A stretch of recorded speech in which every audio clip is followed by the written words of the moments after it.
rolling. I want to take a second to talk about sex. Is that all right with you, Anthony? I want the oh yeah. Fuck. Oh yeah. 2 pre-rolls today. I just want to talk about sex so much. Gentlemen, 15 minutes or less is great when you're talking about pizza delivery, but not when referring to your performance in the bedroom. Go to usejoymode.com. You get 20% off with code JRVP at checkout. That's 20% off. And free shipping with code JRVP at usejoymode.com. This podcast is also brought to you by Chubbies. Elevate your golf game with Chubbies golf polos crafted from bamboo charcoal fabric and ultimate comfort with our 4-way stretch. Find your style and find your swagger. Introducing the A Bunch of Wolves collection by Chubbies. Find your inner wolf and put some shorts on them at chubbies.com. You know, just 2 tasteful pre-rolls here. Getting the show started off funky and fresh. Ooh. Before we talk about our time living in New York, the Willy Wonka experience, and a ton of humpback whale news in episode 237 of the Jeselnik and Rosenthal Vanity Project. JRVP. Junior Vice President. You want it, you got it. Urge to collapse, knelt and fought it.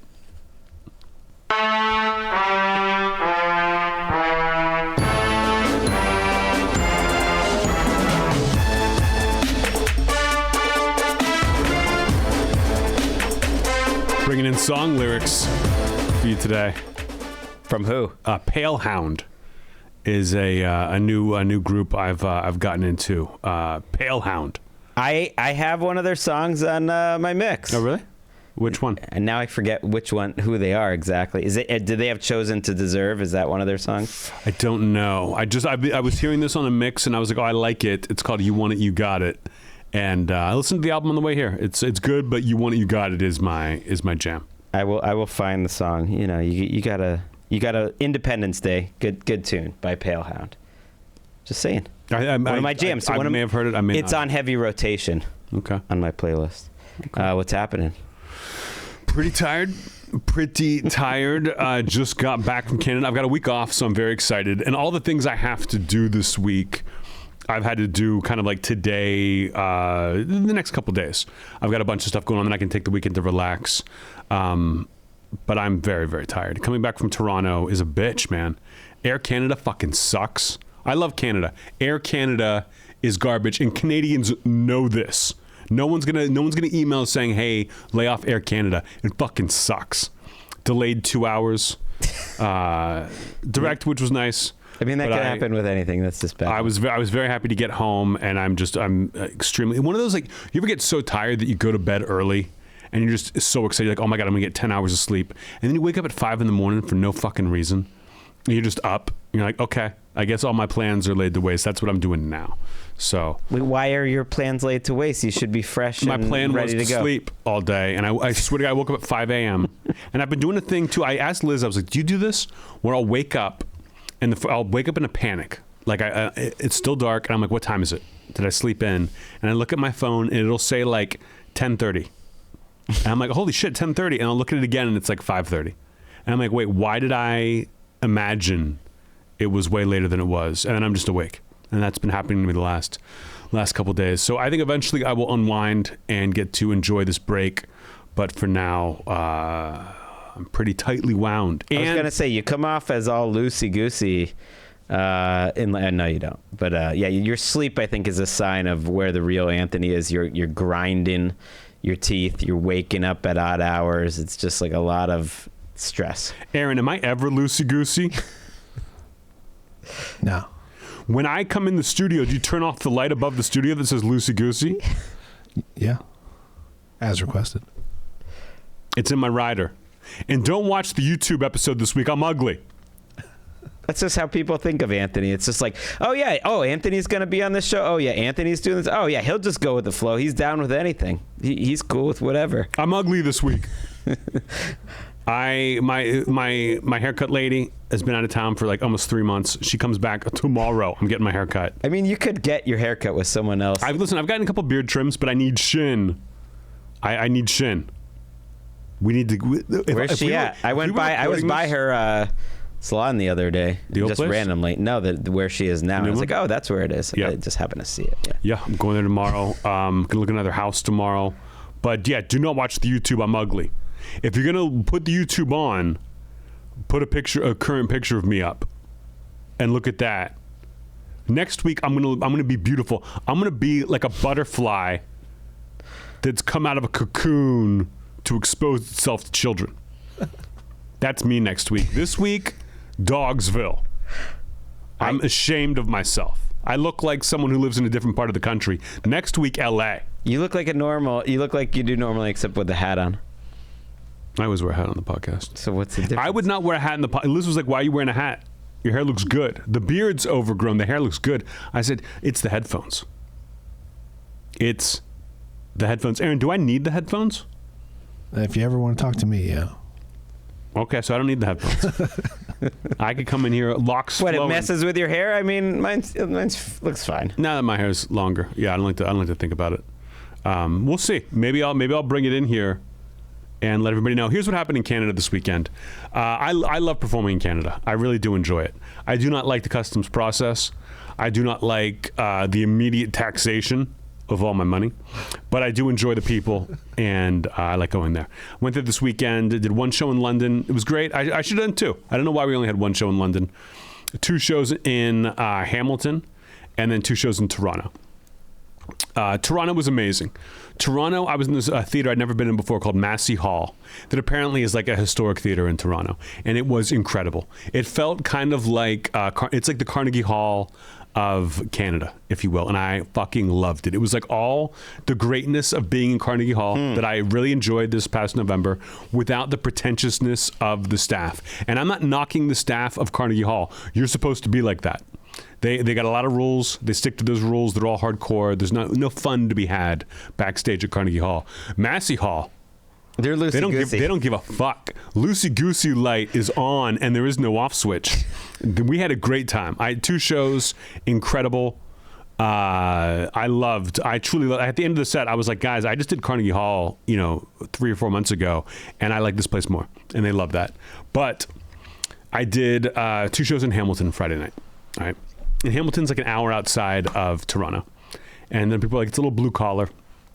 I'm like, all right. I tell the opener, I'm like, Kelly, the late show tonight might be a little rough. It's a late show Friday. It's a big venue. It's like 2,500 seats, and both shows are pretty much sold out. But I'm like, the late show might be a little rough. And then the early show is so incredible. Sometimes you do a show on the road where you're like, I'm on stage, and I feel like the audience is helping me ascend into heaven. Everything's firing on all cylinders. They're loving it. I'm loving it. I'm sitting on stage telling jokes, thinking like, why did I not tape my special here? Why did I not tape it here? And so I forget about my warning about the late show, saying the late show is going to be rough. And my opener's still like, you think the late show's still going to be rough? I'm like, no. That early show was so amazing. There's no way in 2.5 hours they all lost their fucking minds. I walk out on stage for the late show, and before I can even say thank you very much, keep it going for my opening act, I've got 8 people screaming at me. And it's not just like, hey, like screaming full sentences. And I'm like, okay. Like, I immediately remember, and listen, I'm a professional. I can handle it. It wasn't that bad. I said people afterwards being like, we were embarrassed by, how people act like that night. Hamilton, you're cool. Yeah, maybe they shouldn't be selling tall boys of Bud Light in the lobby and letting people bring in multiple cans. Maybe that was an issue. The people of Hamilton, you're great. But I was getting heckled by so many people, and they were all over, and I tried everything. I'm telling people to shut the fuck up. I'm answering their heckle. I'm like, oh yeah, thanks, I like my boots too, cool. Doesn't matter, it's still people coming. And I'm like, eventually I get to a point where I'm like getting into my set. It takes 5 minutes to even tell my first joke. And listen, am I frustrated? Sure, but that is the gig. And I'm thinking about the people there who were like, I've been waiting my whole life to see Anthony Jeselnik. I want this show to be great. I'm thinking about them. And then there's like one guy who keeps, every once in a while would yell out and like would ruin a joke yelling out. He's not waiting for a pause. He's just screaming shit out randomly. He's wasted. And I'm yelling at him, but no one can see him. Security is like trying to find out where he is. They can't really tell. And the 3rd time he yells, it's like things have finally calmed down. I'm like getting through my set, and it ruins an entire joke. Like the whole punchline just screams something over it and there's dead silence to a punchline. And I snap. And I'm like, get the fuck out, like screaming at this guy. And then for like the last 10 minutes of my act, it's like 10 security guards around a guy who refuses to leave. Oh, no. First, and I hear this from the crowd who's emailing me, like sending me messages afterwards to tell me what had happened. They're like, I was behind that guy. It was terrible. Security couldn't find him. And then the guy just tried to look away. They're like, you need to leave, sir. And he just turns his head to be like, I'm not. And then you hear them arguing and fighting. He's yelling racial shit at the security guards as they're pulling him out. And I'm just like trying to get through my last bit. Damn. As I'm on stage. It was nuts. And Liz has pictures of the guy. And Greg, you're not going to believe this. He looks exactly how you would expect someone who got kicked out of a show in Hamilton, a late show in Hamilton, would look. And I was like, we're not putting the photos out there. He looked like a rough dude. Total shit. Not better looking than you think. Not better looking. Not bad looking, but not good looking either. But looked like he was born owning a van, if that makes sense. And that if the photos were out there, he would like find a way to be waiting for me one day, and I wasn't going to do that. So that guy got kicked out. The rest of the show was good. Again, some heckles, it was some frustrations. It was one of the roughest late shows of the tour, but it was not bad. And the first show was so much fun that I can't really complain. But a lot of people were asking, like, what happened to the late show? What happened to the late show? That was it. Just when you're in a 2,500 seat theater and someone heckles you, you cannot find them. A comedy club, it's like, yeah, get the fuck out or let's go. But in a theater, they're hidden, and it was a rough late show. Yeah, I was curious too. I saw you posted on Instagram. Who writes the Instagram captions? I do. You do. I do for the. Or photos. do you just approve them? I put the photos out there because I'm like Liz sends me the photos and then I post the photos, but everything else the team. Yeah, because you said how great the first show was, this, that, and the other, and then you were like, and then there was a second show. There was also a second show. I was like, yeah, this is good. See, normally I would maybe text you in life, but I could just now wait for the Jeselnik and Rosenthal Vanity project. JRVP. Junior Vice President. So yeah, that was my weekend. It was a good one. It was freezing cold in Canada. I'm glad that like the coldest parts of the tour are over. Got a week off. Going to go attack Ohio for a weekend. But again, Aaron, where are we going? Towards Milwaukee. Towards Milwaukee. Everything is towards Milwaukee. April 13th. Damn, Milwaukee, it's soon. Wisconsin. It's so soon. It's almost a month away. I'm already on the diet. You know what I mean? I'm not ordering food. Really? I'm making Liz make me healthy things. You go on a special diet for like 6 weeks, like it's your wedding? I'll do like almost like a, I forget what you call it, when you only eat in like a certain number of hours. You know, it's like, I'm not going to eat past, 9 o'clock at night. Intermittent fasting? Intermittent fasting. So it's not really, I'm not watching what I eat. I'm just trying to eat healthier, trying not to order food. And just so I'm feeling my best, looking my best. But I'm fucking pumped. I'm pumped for you. You said you look, and you're not looking your best today. I decided to wear the old Jeselnik and Rosenthal Vanity Project JRVP Junior Vice President. T-shirt merch. You can't even get these anymore. Nope. Saw Rebecca on the way in. She was like, I missed my window. She's like, I wanted one of those. I was like, I think it's too late, but maybe he's got a box of them somewhere. I don't really know. We could have. There's still a couple left that we could have gotten Rebecca a shirt. We chose not to. You had your chance. Maybe, Aaron, when's her birthday? Why would he know? I don't know. I do have it written down, but I don't know. Okay. As long as you have it written down. That's the important thing. How was your week? It was good. Now you can see I hadn't showed you my new tattoo from a few weeks back. Oh, what is that? Months back. Is that Kirby? Well, I'll show you later. It's a California cutie. You know those oranges? Love those oranges. I don't know what the fuck you're talking about, but I can't Aaron wait to hear knows. more. Aaron knows. I'm happy to talk about this. October 8th. Thank you. October 8th, Rebecca, if you remind me on the 7th, we'll get you a T-shirt in the size that I've decided you are. Why would you introduce the tattoo and then I'll tell you off the air? I don't know. No, I don't need to tell you off the air. They're oranges. Mm-hmm. California cuties. Mm-hmm. You buy them in the bags. They're at, any Vons, pretty much any. They're the best. They're God's creation. They're the best item of food There is, but they're Emika's favorite food, so it's very attached. I feel like most of the things she says to me at this point is just like, "Can you grab me a cutie from the fridge?" Or "Can you grab one?" So it's very associated with her. It's very California too. I think of it California. Like the second we got here, the Rosenthals went on like a primarily cuties diet. Every meal, it's like you have a cutie with it. And so I thought that'd be a good combo. It's like a Cali thing, Emika thing. So are there multiple cuties on the No, it's package, just one. or it's just one? This cutie? is the logo from the package. Okay. It's the logo from the package. I dig it. I think it's very cool. And did our girl Emily do it? She did, yeah. Nice, awesome, cool. So I'm looking great. How long ago did you get that? So I'm showing off. Showing off the guns? Working out a little bit. That was now a couple months ago. Okay. I guess I've had sleeves on every show since, but now it's out. Sun's out, guns out. We gotta get a new tattoo together soon. I'm figuring out. Well, I'm gonna be out to go on a run. The only hesitation was because for a second, this may shock you, but I don't really plan all of the elements I introduced to the show. Mm-hmm.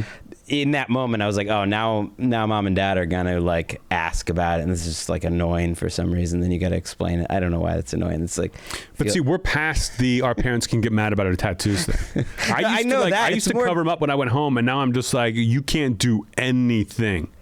Okay, mom and dad, you may have raised me at the time. Now I'm raising you, and everyone's getting tattoos. You're grounded. He's raising me too. I'm raising Greg. Kind of was an influence. Aaron, do you have any tattoos? This tattoo. I don't. Do you want to get one? Would you get your first tattoo with me and Greg? Sorry, guys. What if we got something you wanted? What if you get the tattoo you would get and we would just match it? Like if you like, Aaron keeps talking about Race Trader. What? That's getting Race Trader across his chest. and I'm like, I don't know even what that means, but if that's something you wanted to do, I would do it. Now I can see Aaron. This is a whole new world. I now have a huge home field advantage. I'm also on the left side of the screen. Everything's coming up. What about Aaron? Tupac is alive, Gucci Mane is dead. Would you get that tattoo? No. What about the winner of the Draw an Aaron photo contest from last week? That photo, the Shrek. Mm-hmm. I think Shrek won. What about a microphone sucking a pair of headphones dick? What about that? I get that tattoo. Aaron, anything happened to you this week you want to talk about? Oh, I just thought of it. You've seen the clip, obviously, of Randy Johnson throwing a pitch and it hits a pigeon on the way. Oh, yeah. Yeah, I know how that pigeon feels now. I was playing softball. I was warming up before the game on the mound. My catcher throws it back to me. Meanwhile, my first baseman has been throwing grounders to the infielders. He throws the ball across the infield to the third baseman so that they can get it off the field. It hits the ball that's being thrown to me, which redirects it and hits me square in the chest. So I have a big yellow bruise. Square in the chest, I would feel. Yeah, I thought it was going to be worse than that. Square in the face is what you don't want. Oh, yeah. You don't want And this that. is a deflection, you're saying? It couldn't have been going that fast if it's a deflection. I don't get hit in the chest to scare Slows it down. Yeah, I was like, I could have Damar Hamlin on that one. Like, who knows? Yeah. Just probably where you put your hand over your heart to do the pledge. That's where you. Well, Aaron, when you know this better than anyone, when you decide to play softball, you're putting your life in your own hands, and you're going out there. Particularly as a pitcher. Yeah. I mean, you kiss your wife and kid goodbye before you take the mound. Yeah.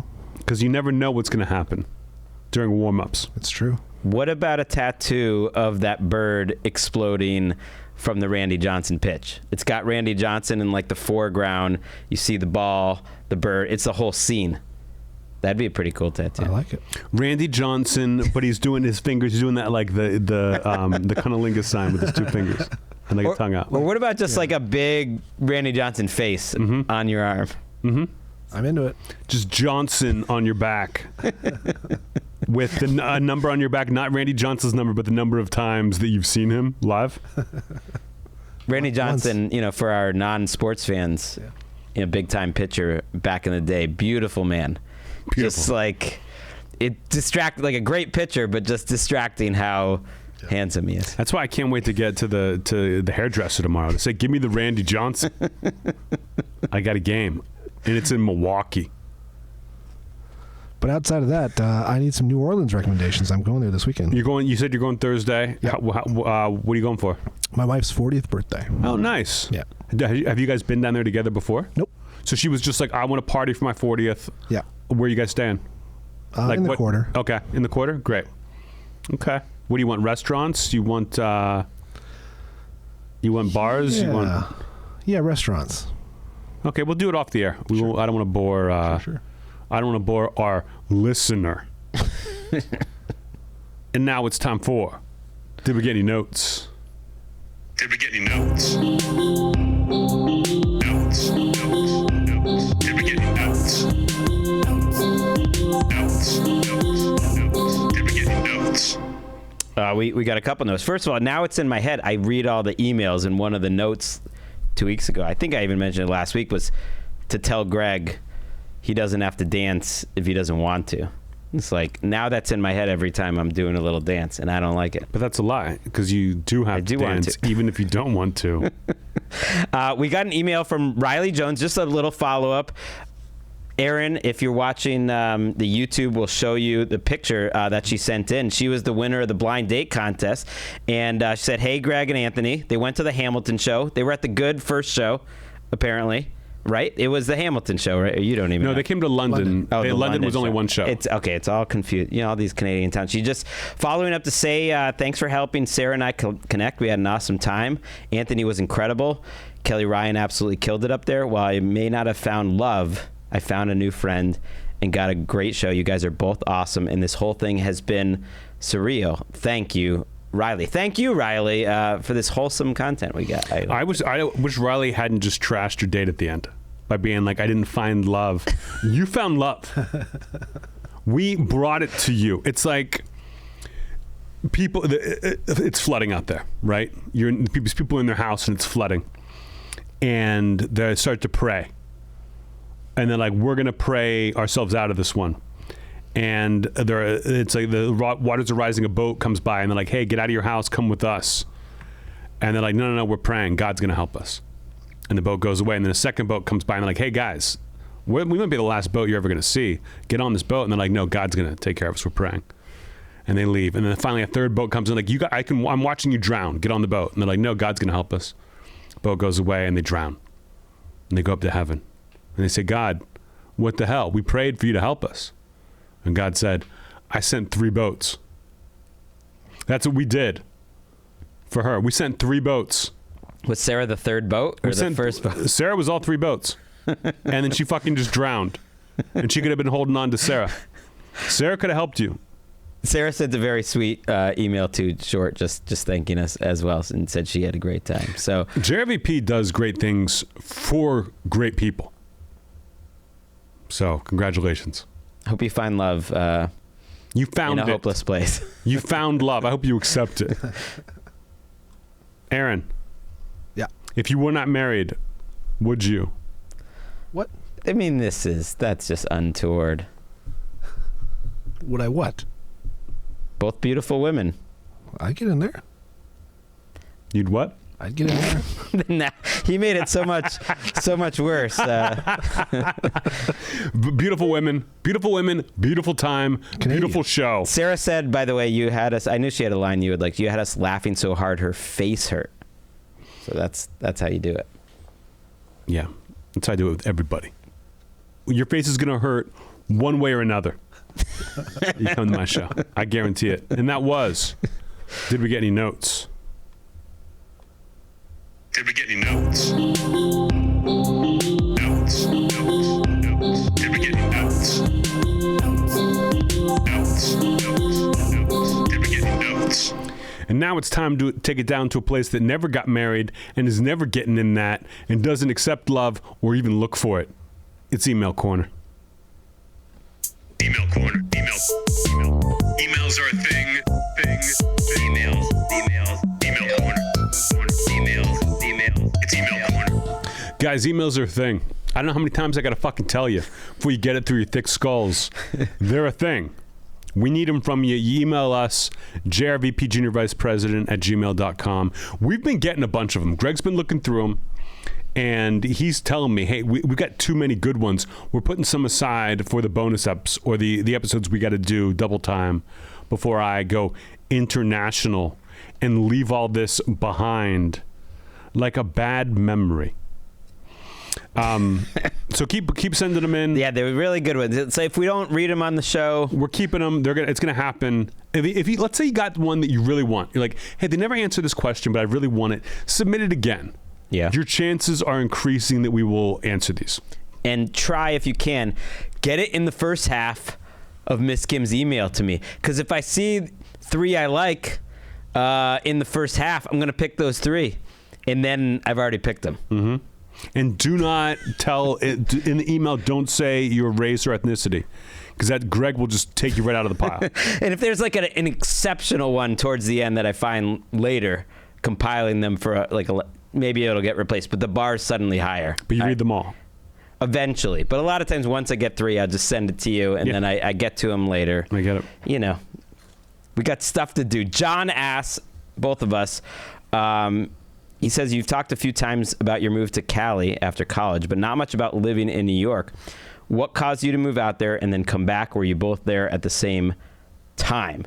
So I moved to New York about three years after college. I left LA. Anthony and I were roommates for 2 years. I left LA. I sort of had an in-between year where I was bumming around in Massachusetts in Martha's Vineyard, just teaching tennis. Then I got this new job. Lived outside of the city, and then I moved there, and I was there for 10 years, and then Anthony came for, I don't fucking know how many. That was a blur. A few? I remember, like, it was kind of like... You were there in the middle of my New York run. I had already had a few years there. You were there, and then you were gone again. It was like 2.5 or 3, but I was always on the road. For a year, I was on Fallon, and I was there all the time, but I didn't really see anybody. And I remember going to see you guys at you and Emeka with the new baby, with Ellis, at your new place. Oh, right that's before at I the left. very end, yeah. It was like right before, it was like the last thing I did before I left New York for good. But I wasn't around that much. I remember I moved to New York. I don't know if I ever talked about this, but I had been dating a girl in LA who, her like thing was she did comedians' websites and did like internet stuff for people. And our breakup was so bad that she went around and told different shows, like, I'll do your flyer and I'll do your promotion online, but you just can't book Anthony. And so I like wasn't getting spots in LA, and I was like, this fucking sucks. I don't know what to do.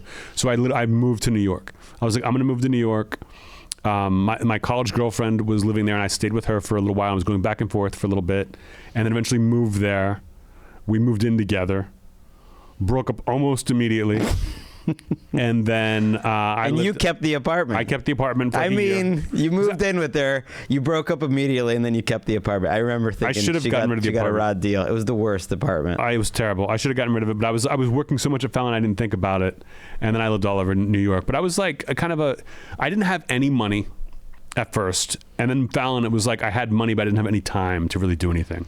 I was trying to stand up when I couldn't. And then when this Fallon was over, I was gone on the road the entire time. But it was a fun time, but I don't think we saw each other a lot. No, we didn't. No. Yeah, weirdly, that was probably the period where I saw you just about the least. Now that you put the years onto it, yeah, that was late in my New York time too, because I moved about a year and a half after Ellis was born. So I'd already lived there 6 or 7 years. I was working on, your apartments were terrible. You had an apartment where if you it was way on the east side, but you couldn't, you had to walk like 3 blocks around it because it didn't have an entryway to the entire street. It was like a cul-de-sac that was hidden. It was scary. And then you had to walk 6 floors up it. I never really thought of you as a New Yorker. I barely saw you there. You weren't real. I didn't even go home that often. I was like, who can I sleep with to not have to walk up 6 flights of stairs? So bad. And in that first apartment's defense, even though you did have to walk 3 blocks extra to get into it,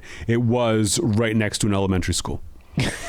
And I was like 20 blocks from the subway too. Like it was the worst apartment I'd ever lived in. I didn't know. I just didn't want to pay that fee you had to pay in the beginning, so we ended up taking a terrible place. Was that when the Trump roast was while you lived in New York? I just moved back. Oh, okay. I just moved back, and so I remember like staying at a hotel, and like I remember like seeing you and Dawn. Okay. After that, yeah, I never really. You were dating Amy for part of the time in New York too. So we spent some time together, but I did not see you a ton. No. It's just that you weren't, we weren't. We're LA bros. We're LA bros. Yeah, LA bros. Now, I love New York, though. Actually, I thought I was in it to win it. Emeka still misses it. We thought we were going to be the only ones. Like, over 10 years, everyone left, and we were like, oh, we're going to be the couple that stays, and maybe we'll have to move boroughs, but we're going to raise our kids here, and we're going to make it work. And then the NFL said, I don't think so. Come out to L.A. Did they say it like that? I mean, kind of. They told me I didn't have to move, and then a year later, they were like, well, it'd be good if you did move. Yeah. And I was like, oh. I would go back to New York, but I'd have to have like a job. Something would have to take me there. Looking at real estate now, I'm just like, God, that looks like hell. It's worse here. It's bad everywhere. Next question. Wait, what did you ask Aaron that I never gave him a chance to answer? I wasn't really listening. I'll tell you what the answer was. Aaron. Cali boys. Towards Milwaukee. Yes. We are Cali boys now. Cali boys towards Milwaukee. Yeah. Oh, love the one you're with. If you're living somewhere, that's where you're living. Just embrace it. Don't be like, oh, I only kind of like it now or whatever. Maybe you'll be gone someday. Just like it while you're there. Wise words. No matter where you are right now, like it. I just mean like maybe it took me a few years of LA to like totally embrace that. Oh, I love LA. Like I love LA. I live in New York too, but whatever. I like LA better, I think. Our next one's from Ender. Hey, Greg and Anthony. I wonder if you had the time to check out Shane Gillis's monologue on SNL. A lot of people seem to have noticed him making jokes at the expense of marginalized groups like gay and mentally disabled people. I found it all right. Honestly, I thought he could do better, especially to prove to people that his stand-up has evolved and become more nuanced than just shitting on marginalized groups. Hope to hear your thoughts. And Erica is missed. P.S. Shout out Emily Effler. Second time she's coming up. I went to her tattoo and got a Fleur-de-lis on my hand, and she was nothing but the best. So maybe we got her some business. We should. Emily Effler. Check her out. Did you watch the Shane Gillis SNL episode? I should have after this email, but I did not. I assumed because you sent the email and that you would have watched it. Aaron, did you watch it? Nope. I just was curious what you were going to say. I do remember he once came up as a topic on the show when he was kicked off SNL, and we kind of shat on him. Oh, yeah. I definitely did, and I hear about it all the time. His fans are the worst. In that his fans, and Bill Burr's fans were like this for like 5 years. And then I think they like aged out of it. But Shane Gillis fans only want there to be one comedian. And they want it to be Shane Gillis. Like they're always like, they're just like, Shane's better. Shane would have done this. And it's like, guys, enjoy comedy. If you really like Shane, go like Shane. That's great. But they seem angry about anyone else. I thought Shane did great. I thought it was clear that they made him cut something, like right before the monologue. I'd heard he was running it in New York and killing, and I'm sure NBC made them take things out. I think it's a tough gig for a stand-up when you're like an edgier stand-up because, again, you've got standards and practices. And he just put out a special like a year ago. But I think he said, like, I can see you're not enjoying it the way that Joe Coy was, like, kind of called out that the audience wasn't into it. If he hadn't done that, it would have been fine. I thought it was fine anyway. He's kind of like a laughing, like, oh, this isn't going well, kind of charm to it. I thought the skits were good. I think it's just being on SNL is what it is. I think it's great that he did it. I don't think he has anything to be bummed about, certainly. And I've seen him talk since then of like, he thought it was great. He walked off saying, people saying he bombed. I think if you wanted him to bomb, you could say that watching it because he opened that door. But if you love him, he was great. So it was fine. But Shane Gillis fans, relax.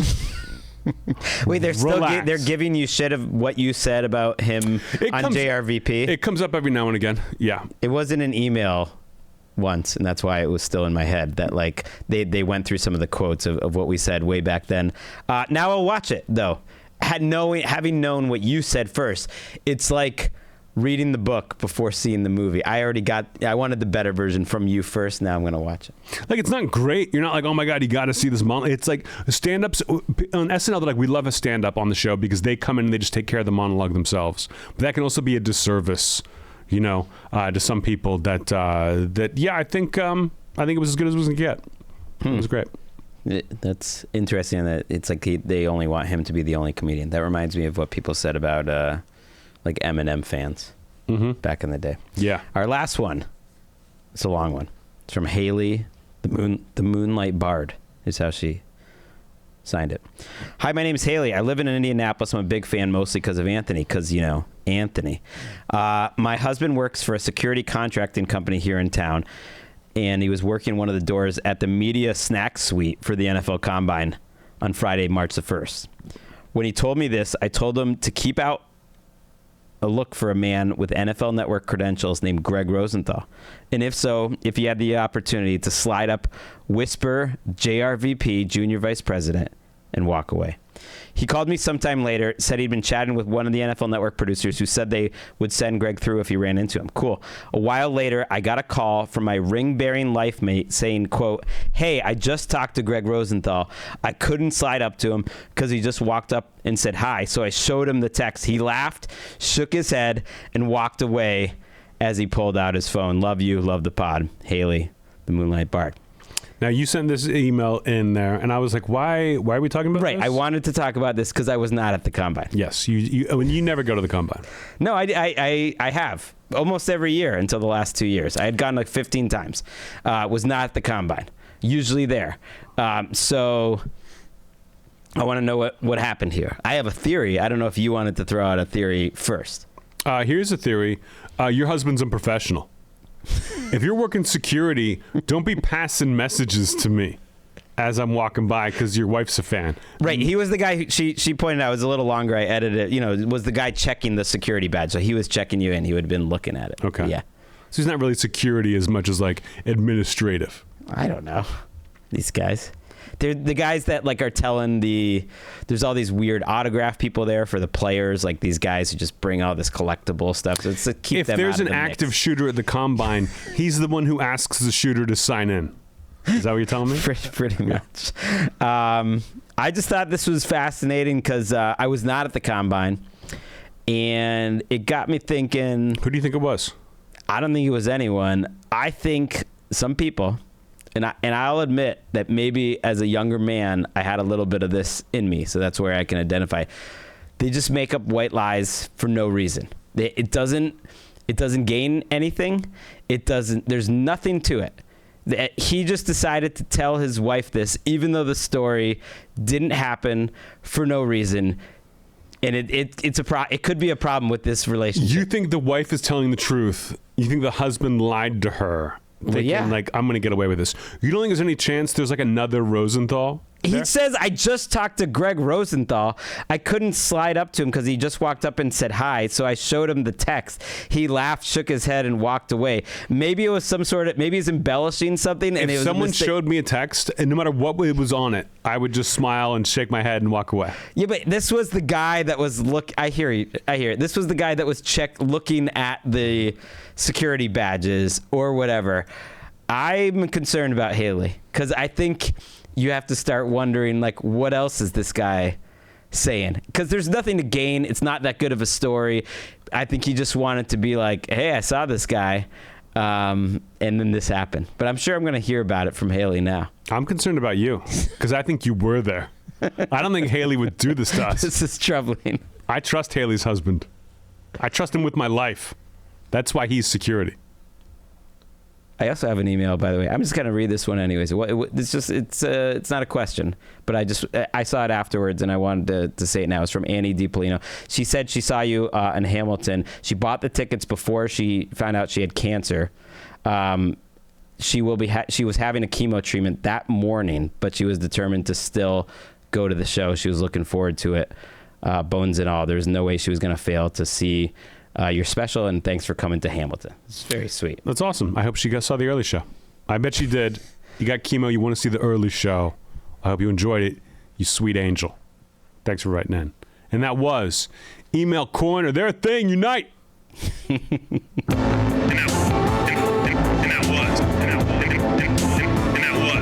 Email Corner. Diamonds around the world unite. Diamonds around the world unite. And now it's time for Ad copy. Anthony, inside of every man, there are two wolves fighting. That's right. One wolf is real introverted and socially awkward and doesn't want much attention. And the other wolf is wearing a shirt with a skull on it and smoking a clove cigarette, yelling at the first wolf that he should talk to girls more. So they're fighting about that. But then inside of those two wolves, there are two more wolves. One wolf's going to therapy, trying to get his issues with the alpha sorted out. The other wolf is unhinged, snorting wild grasses and avoiding his trauma. But it's coming out in weird ways in the forest with like what he's doing with squirrels and stuff. I'm with you. Inside those two wolves are two more wolves. One is real timid, not the spot where his testicles used to be, because he's been domesticated by an entire elderly couple, and the other wolf is real wild, like jumping in the pool with an entire pork shoulder in his mouth. The other wolves laugh at his devil may care, get the pork wet attitude. And inside those two wolves are the dark wolf and the light wolf, and the yin wolf and the yang wolf, and the old wise wolf, and the kid thinking about boobies wolf, and a wolf who swims in a t-shirt because he's self-conscious about his wolf gut, and some other wolf who won't shut up about altcoins. Anyway, I guess what I'm trying to say is there's a whole bunch of wolves inside of you, and they've all got to get dressed this morning. That's where Chubbies comes in.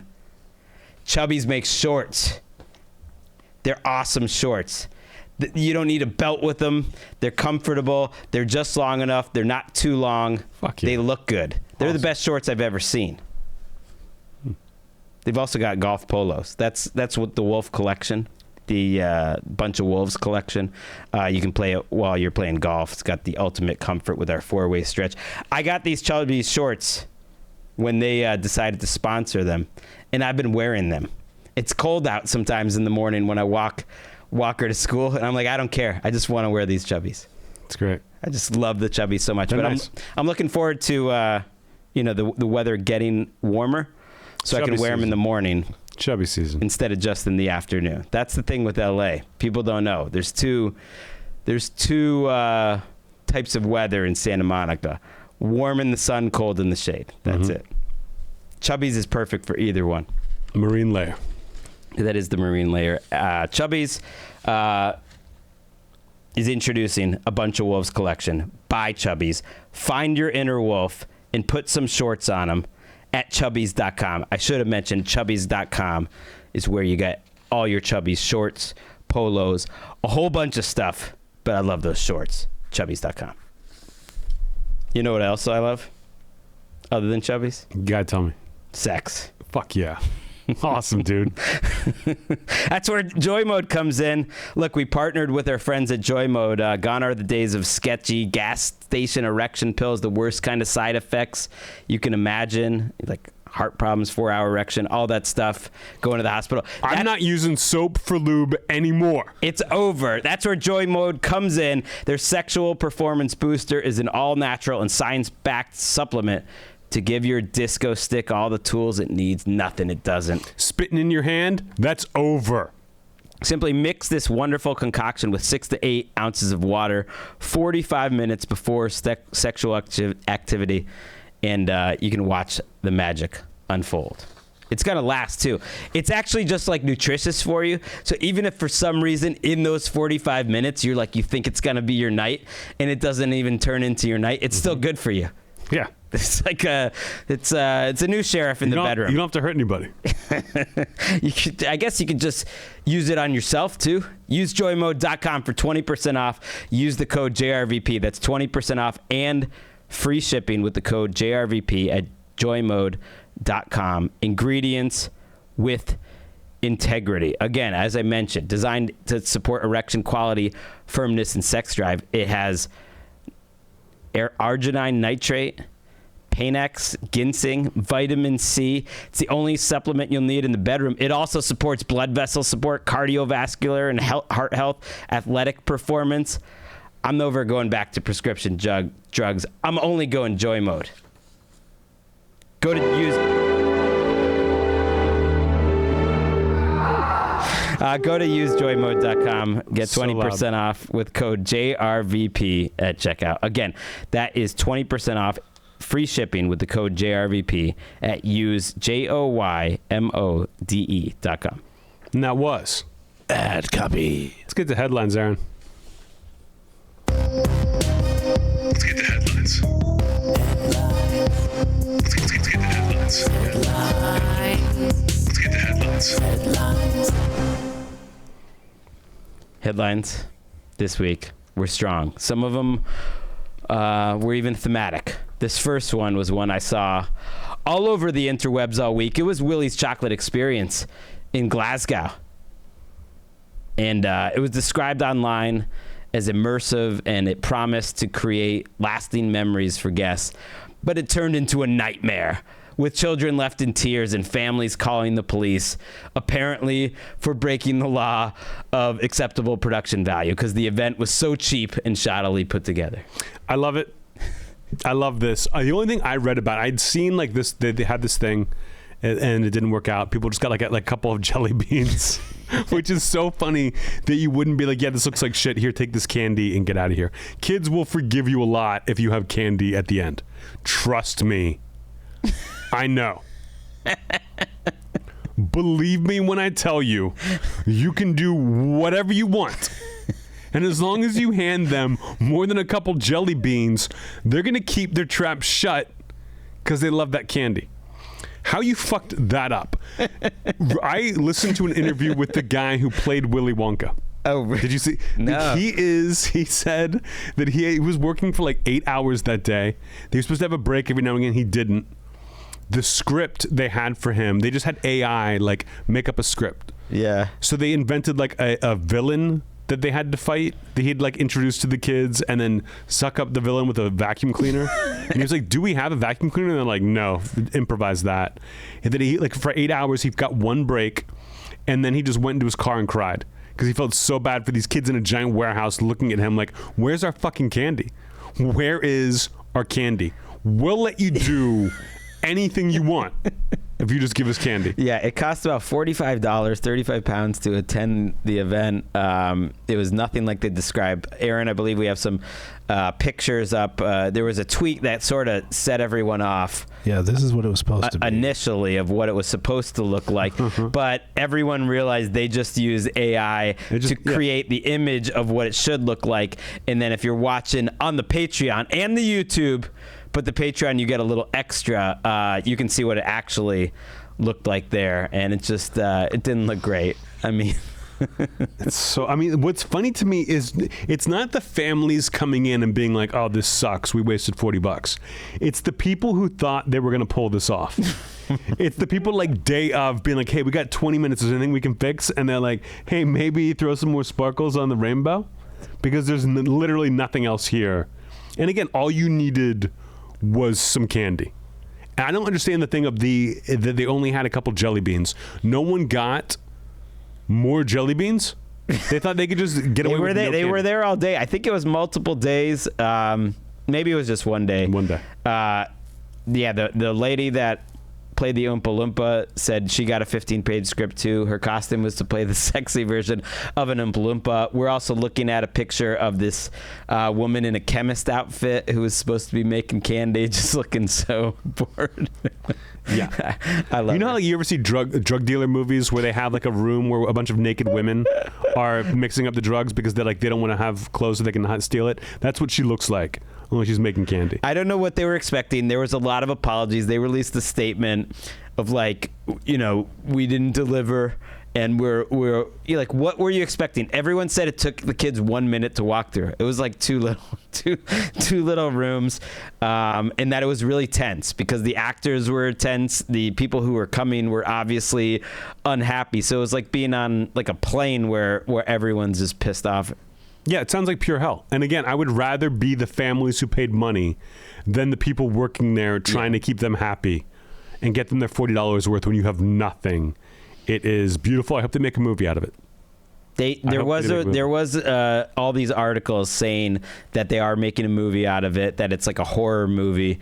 But then people kind of realized, I think it was just bogus. Like the movie about the thing was bogus too, was also a sham, but they got like TMZ and other places to like write about that this movie would happen. Do you remember what were they called? They were like pets you would have. They look like little seahorses, but you kept them in your room.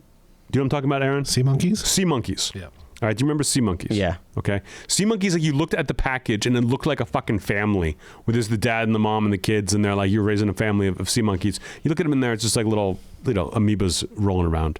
That's what AI does, is it can make you think something's going to be incredible. It's like, here's the experience. And you look at that picture and even though you know it's AI, you still think they're going to give me that. And you're not getting that. You're not getting the seahorse mom and dad and two teenage kids. You're just getting fucking those things. But if they had more jelly beans. Some chocolate to mix in with the jelly beans. Gift bag should have been the first fucking thing. Because again, you can get away with a lot.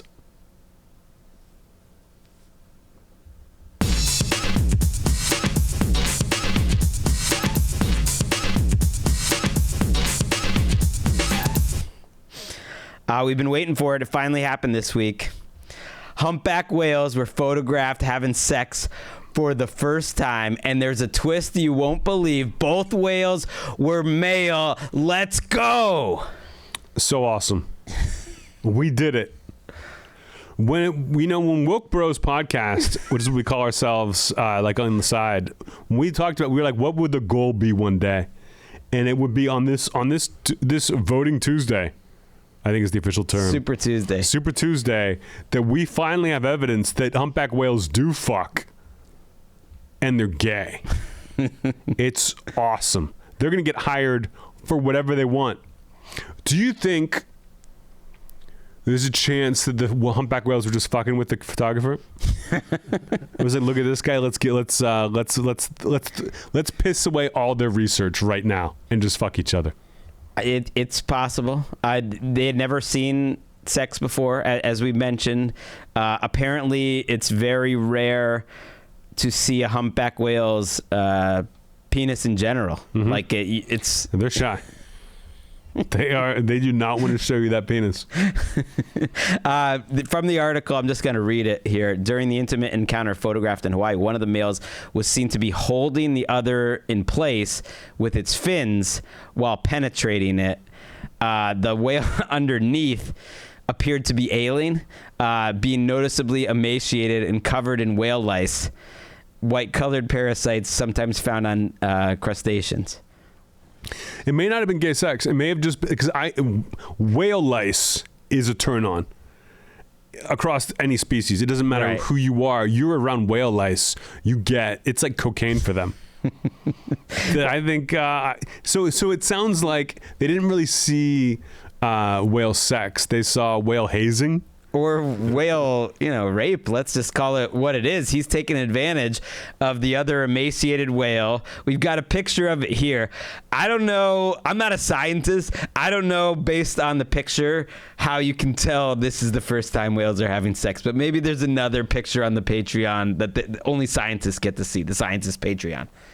I don't know. Or maybe this isn't the picture of them having sex. I don't really know, but I think it is.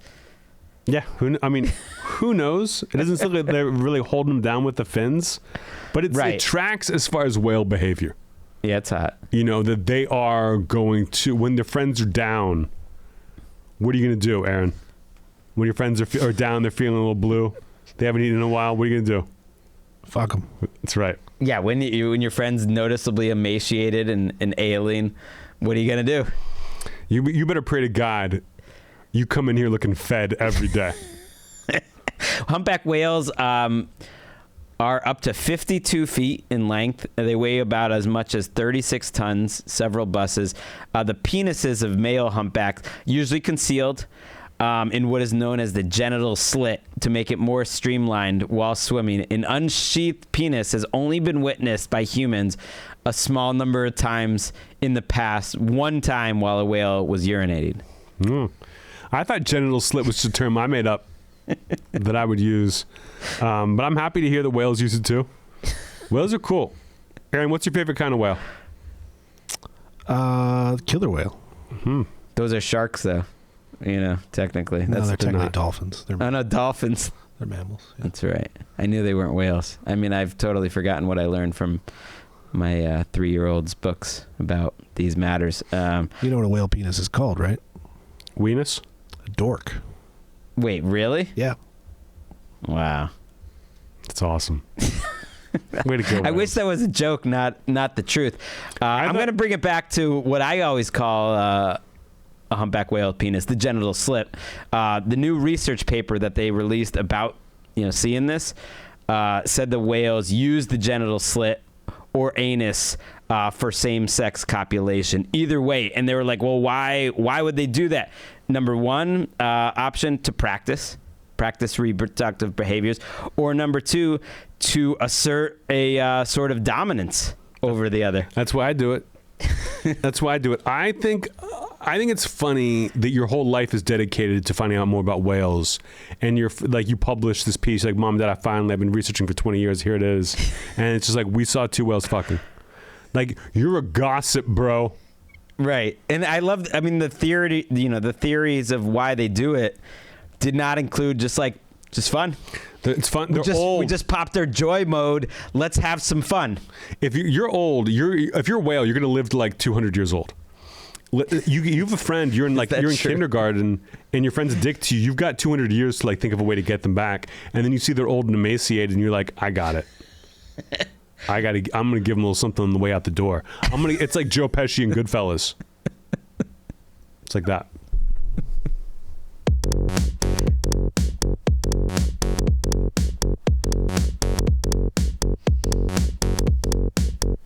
Aaron, when you're producing our podcast, are you thinking about other podcasts and how much better ours is? No, I would never think of another podcast during your podcast. When you do other podcasts, when you produce them, are you thinking about ours? Oh, yeah. Right. Good. If you thought that was it for Humpback whale stories, Anthony, you're wrong. I knew there had to be 2. It's Humpback Week on the pod. And former Brazilian President Jair Bolsonaro, Of course. who is under investigation right now for allegedly harassing a humpback whale. Sexually or like... Not sexually, no. He did not like roll up on an emaciated humpback in the water. Which you can do. That's just nature being nature. What did he do? Was he hitting golf balls at it? Like, how do you get in trouble for this? You'd have to really be fucking with the whale to have them like bring up charges. Riding on a jet ski, too close. So there's laws. I guess they're around in Brazil, and motored vessels are only allowed to be within 100 meters. And he was like rolling up on it, and there was like videos being taken. Like, he was trying to get pictures of them having sex with him. He wanted to be the guy who saw the first humpback whale sex, but instead he's might go to jail for it. Really? I doubt it. You go to jail for that? I don't know. They said it could lead to a 2 to 5 year prison sentence as well as a fine. They love their whales in Brazil. I don't think it's going to happen. I mean, this guy is, recently tried to lead a coup. That seems more serious. Yeah. And that's an issue for him. If you're leading a coup on jet skis, then I don't see why you wouldn't be successful. I would think, because you don't have to attack anyone. You just like show them how much fun you're having. You don't have to storm the beach. Just hang out in the water, and they'll come to you. How do we get in that jet ski? A cool coup. What'd you say? A cool coup. It's cool out there. Yep. Yeah, that's the title. Yep. That is the title. I know. I had some corny joke I was gonna say earlier the show, and then I just was like, nope, don't want that 3 seconds of silence. Nope. That Aaron just got. Bolsonaro, is he currently being investigated for like the 2 crimes that are furthest away in terms of hilarity? Like, one, he is trying to plot a coup to regain power in his country where he was thrown aside. I don't know if you know anything about him, but he's definitely on the list of worst dictators of the last 20 years or so. They took away his passport. Like, he can't go anywhere. So he's been investigated for that and rolling up on the whale. That's pretty different. I mean, first of all, of course, I know all about this guy and where he falls into the rankings. I don't know that the either. rankings of dictators of the past 20 years. I think he's cool. He's a dictator I want to have a beer with. Has he done some terrible things? Sure, but her emails.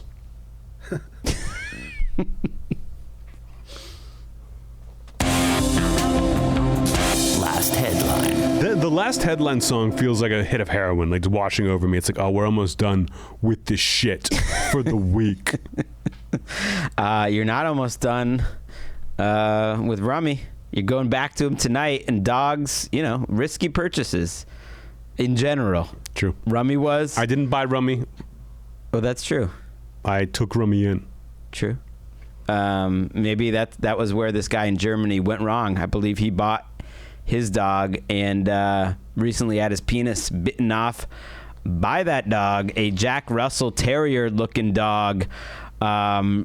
Neighbors alerted police Tuesday morning of a dog barking nonstop and some loud noises, and police went into the apartment at 2 a.m. and they found the man, with the penis was gone. Is he dead? I don't think he's dead. Listen, if my penis ever gets eaten off by a dog, I'm dying. I'm dying right where the dog did it. Don't even put me on a stretcher. Do not take me to a hospital. Let me bleed out. I do not want to live knowing the dog is eating my penis. This guy, imagine answering your door and like your neighbors being like, your dog's barking a lot. I'm like, oh, it's fine. He just ate my penis. He'll calm down a little bit. What did they think happened? Did the guy like try to have sex with the dog bit his penis off? Or did he fall asleep and the dog was like, something smells good? The police don't have a lot of answers. This is a pretty rare case. They can't find the penis. They're not ruling out that there could be some other explanation. Probably not. You know, I bet they're not even really looking for the penis. This is the kind of thing that's like, hey, look out around for my penis. I'm like, yeah, we did. We can't find it. I mean, they could check the stool, I guess, of the dog and do tests on it. Could you find that out? Nobody knows. But one reason I don't have a lot of answers, I realize, is this article was written pretty soon after this all happened, and he was put into a medically induced coma. Because of that, he hasn't been able to give any information. As of the writing of this article by the Daily Mail, I think his future was still a question. We don't. There are answers that the dog is not giving to us. Why are you putting him in a medically induced coma? Let him die. Would it be like, hey, in case we find a cure for embarrassment? Bro, you don't want to live with this. You don't want to live with this. You should have gotten a cat. I didn't send you the picture of the Jack Russell Terrier. This actually isn't him, but I just like that the Daily Mail put this picture with the article and made me think it was him. And then I realized it's just a stock photo, but it makes me laugh. Because that would raise the embarrassment level up a notch if this was the dog that ate your penis. Of all the dogs that can bite off your penis, this is the dead last dog you want biting off your penis. You'll never live it down. And now it's time for Choo-choo Recommendation Station. This is rare. This week, Greg and I have the same exact. Halfway through the podcast, I glanced at the book you're about to talk about. That's my book too. Well, I want you to go first then. Okay. I picked this book. This book came out a week or two ago. I read it while I was in Canada. I did not read his first book. I heard it was great. His first book was There, shortlisted for the Pulitzer. But I did read Wandering Stars by Tommy Orange. I was like, what a cool name. Native American, Tommy Orange. The characters in the book are Native American for the most part. And I enjoyed it. Kind of goes through, say it's century, through generations of a Native American family.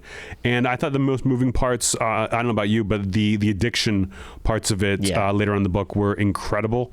A lot of it takes place in Oakland, what will become Oakland.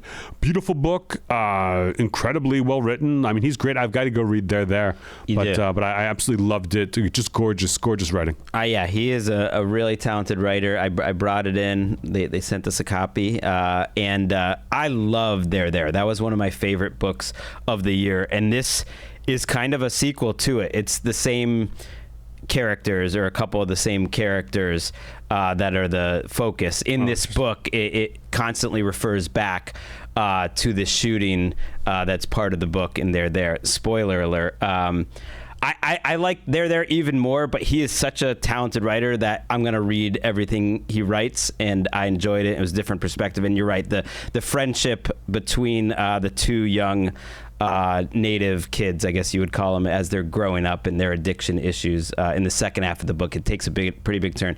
Were great. I'm also going to recommend, I'm doing a double recommendation, especially since you did it, and it gives me license to an old classic, House of Mirth. We got to sell some books for Edith Wharton. and her estate. Still, it's a classic for a reason. She doesn't mess around. It's one of those books that I've heard a lot about as like one of the best books ever, and it's kind of in a genre that I enjoy. And yet, I thought it was going one way for a lot of it. It's about the upper class and trying to fit in society in early 20th century New York. And I thought it was going one way, and it did not. It is very good at like the casual cruelty of rich people. And you think this is kind of like a Jane Austen-y book, but no, Edith Wharton doesn't fuck around. And the last 100 pages or so, it was electrifying. It was like I could not stop reading that, and she ended with a bang. So it deserved the hype. House of Mirth, one of my favorite classics now that I've read in a long time. Well, I will check that out. Aaron, do you have anything you want to recommend? Sure, I recommend this documentary on Netflix about Sylvester Stallone called Sly. Ooh, it's actually really good. You learn a lot about how wacky and weird his parents were. Mm-hmm. I saw it. I don't know that he'd use the word wacky. They're pretty intense, his dad especially. Yeah, the thing where his dad tried to write a sequel to Rocky is insane. Called Sonny. Yeah. wait, really? Yes. Oh, I thought that was a joke. No, his dad was like, "Oh, you made this movie? I wrote a movie about Rocky's son." Like, you can't do this. His dad was a piece of work. That was the best part of the documentary. I agree. Sly. He was apparently a really good polo player growing up, Mm-hmm. and then one day he did something benign, and his dad like tore him off the horse and yelled at him, and he never played again until he was 40. Picked it back up, bought a bunch of horses, played a game with his dad and a bunch of pros, and his dad he literally hit him in the back with a horse. Yeah, knocked him off his horse. I mean, it's all-time nightmare dad. Yeah. Yeah, that was the best part, for sure. Yeah. And that was Choo-choo! Recommendation Station. Debbie, take me home, baby. Whoa, Nelly Furtado. That's a spicy meatball. Is that okay, Greg?